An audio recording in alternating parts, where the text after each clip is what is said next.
Esse aí que estão dentro do saquinho. É dentro do tudo, é saquinho. tudo. Isso é caso? É o quê? Esse aqui foi Em 2013 eu fiz uma historinha em quadrinhos É mesmo? sobre um desaparecimento que era pra encaminhar pros... Boa. Fiz uma história em quadrinhos que era para encaminhar para o serviço de acolhimento. A importância disso daqui foi esse caso quem resolveu foi assistente social. Foi um caso que vou até passar aí para vocês verem porque é muito pequeno isso daí. Mas no final tem uma história em quadrinho baseada em fatos reais. Ah, da hora. No final tem a foto da família aí mesmo. Mas foi um caso que a assistente social verificou ali que se tratava de uma pessoa que tinha uma questão de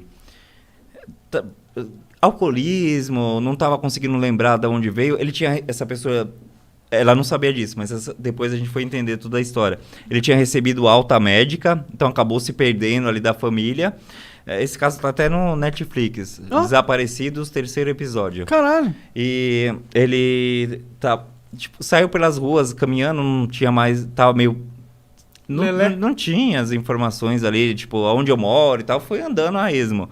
E nisso caiu, bateu a cabeça, foi levado para um serviço de saúde, passou lá, fez o exame, recebeu alta e foi encaminhado para um serviço de acolhimento. Aí essa assistente social entrou em contato comigo, Darko, diferente de 2007, que não tinha isso. Darko, tô com essa situação aqui, esse cara aparentemente pode estar desaparecido e tal. Aí ele encaminhou, comecei a fazer a pesquisa de famílias e tal. Entrei em contato, a irmã estava no hospital, falando que estava procurando por ele. Eu falei, então localizamos. Aí ele foi localizado. Nessa época eu andava de skate. Eu tô vendo aqui. Fazia tempo que eu não via esse quadrinho. Isso aí é um. Aqui tem um Darko menos Jovem. Dark. Faz muito tempo isso aqui? Isso foi em 2000 e... Foi antes de 2016. Não lembro. Mas falando agora um pouco daqueles casos dos 20%. Eu imagino que dentro dos 20% tem aquele 1%. A gente vê a série de detetive, essas paradas, e sempre tem aquele caso que marcou a vida do cara e ele tem que solucionar e a série é em volta disso. Tu teve uma Madeleine Klein também na tua vida? Várias e vários casos de desaparecimentos desse que não tem uma solução, e esses 20%, esse 1% que fica de casos não solucionados é o que fica martelando na minha mente, tentando procurar alguma informação ali que leve àquela pessoa. E também gera aquelas informações falsas. Agora, com a pandemia, a gente teve o auxílio emergencial.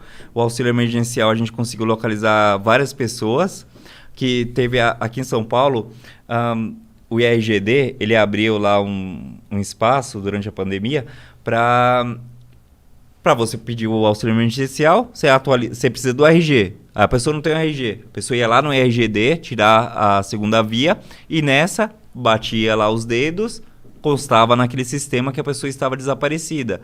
Porém, um caso de desaparecimento, que a pessoa já estava localizada. Então, teve bastante baixa nessa época. Interessante. E dentro desses casos, os casos que não foram localizados, tem casos do auxílio emergencial de fraude. Isso é a Polícia Federal que está investigando. Imagino. Mas vários casos tem um caso, o caso do Campioto, que ele está desaparecido. Desde quando ele desapareceu, já abriram 2 empresas no nome dele. Caralho. E outros casos que a gente trabalha pediram o auxílio emergencial em nome desaparecido. Então exige essa fraude.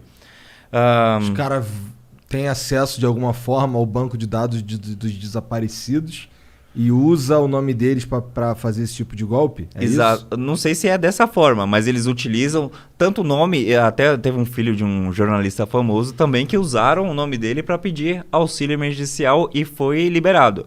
E nesses casos é uma pista falsa. A gente acaba verificando ali e não foi a pessoa que solicitou.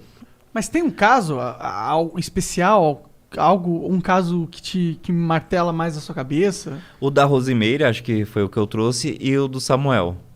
Qual que é o caso? O Samuel foi um rapaz que ele tinha ido numa festa e o irmão acabou saindo primeiro que ele e depois ele tava lá curtindo ainda a festa, tava indo pra casa. A última imagem que tem é ele passando numa gravação próximo de casa e então nunca mais o viu. Aí eu tenho contato com o pai sempre sai procurando por ele, mas a gente já recebeu algumas informações que até, tipo, pessoas encaminhando fotos que possivelmente seria ele, a gente caminha pro pai, que a família, a gente às vezes acha semelhante, mas é a família que vai saber, a família que tem um contato ali. E aí mandava pro pai, o pai, não, infelizmente não é ele. Então são... Ele sumiu muito Faz tempo, muito Samuel? tempo. Agora tá fugindo na memória a data exata. Mas faz tem muito meses, tempo, anos? tem anos. Entendi. Caralho. Se eu não me engano foi em 2016, mas eu não vou chutar data. Pra não errar, tá certo.